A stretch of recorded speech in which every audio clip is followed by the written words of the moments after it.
All right, we're going to talk about the Count Dooku rework. And I have some mixed feelings about this one here because in some ways it's not better. It's just different.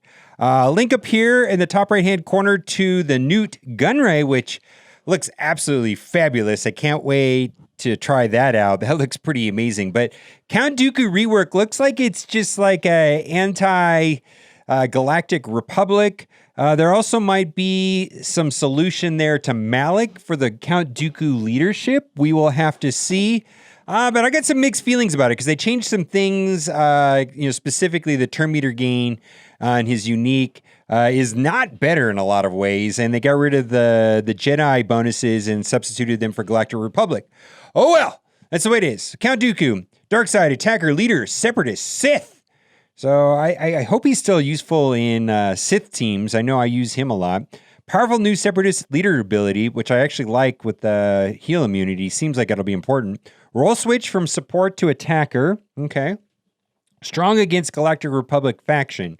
And the synergies, they have the Separatist droids there and Newt Gunray. That's all the same. And then we're going to skip down to the changes here highlighted in green. His basic attack, which is called Hindering Press, which is more or less the same.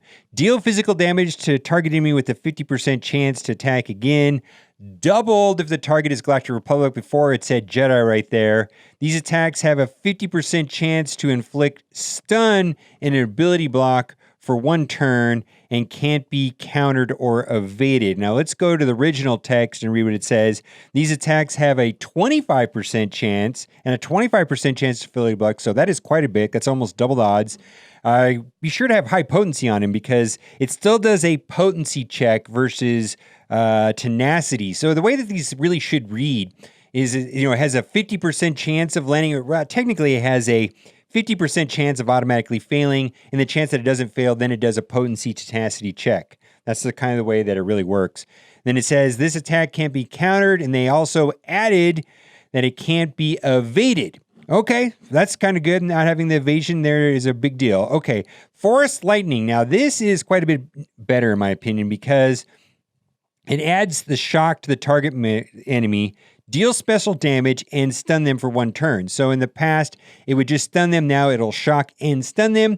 And then there's a 50% chance to shock and stun them. Before it was just stun. So adding the shock to this is very nice. Another random enemy doubled if the target is Galactic Republic. Again, before this read that it was doubled for Jedi. So I do like this. Before it was deal special damage target enemy with a 50% chance to shock and stun them for one turn. Now it's just, it just happens. Shock the target enemy, deal special damage, and stun them for one turn. So that is a dramatic upgrade right there.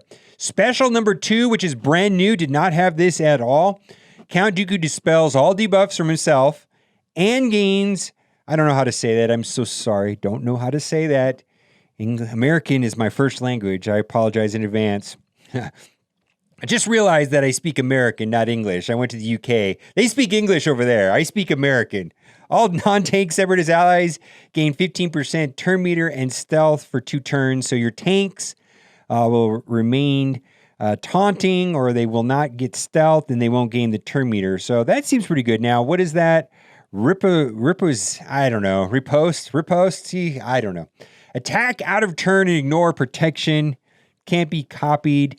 Now, that is kind of like attacking, ignoring protection. A lot of the Sith have that. Maybe there will be some interesting synergy there with Plague and Night Sisters, but that's nice. It's okay. Not a big deal. Now, this is very interesting. He had a very outdated, obsolete leadership ability, was not useful. Separatist allies have 35% counter chance and gain 50% tenacity the first time they are stunned or dazed. That doesn't seem that interesting. Whenever an enemy falls below 100% health, they inflict tenacity down and healing immunity for 2 turns on themselves. That sounds very useful versus Malik, which can't be evaded or resisted. And all Separatist allies gain 10% off in stacking. Okay, cool. Now, this is a minor nerf right here in his unique with the Zeta. Count Dooku has 100% counter chance. That's the same. In addition, whenever he attacks out of his turn, he deals 30% more damage. That's the same. Gains 15% turn meter. Before that was like 45%. Recovers 10% protection was the way it was before. Now it goes to 15% and gains critical hit immunity for 1 turn. I don't know. I got to tell you that the Newt Gunray one looks very a lot more interesting to me with this extortion mechanic. Now, these patches usually hit on Wednesday, maybe Thursday. So as soon as the patch comes in, I will test them. I'm pretty excited about the Dooku one myself because I already have the Zeta on him.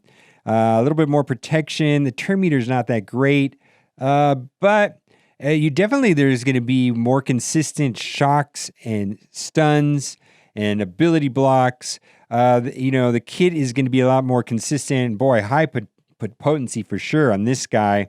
But this is kind of a bummer. The turn meter right there going from 45% to 15%.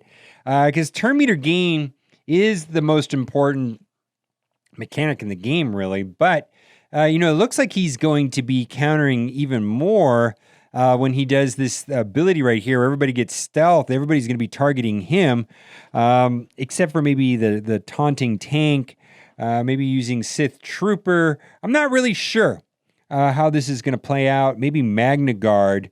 I don't know. Put down in the comment section what you think about that. Also, up here in the top right-hand corner is the link to the Newt Gunray video. All right, guys. Thanks for watching, and keep on gaming.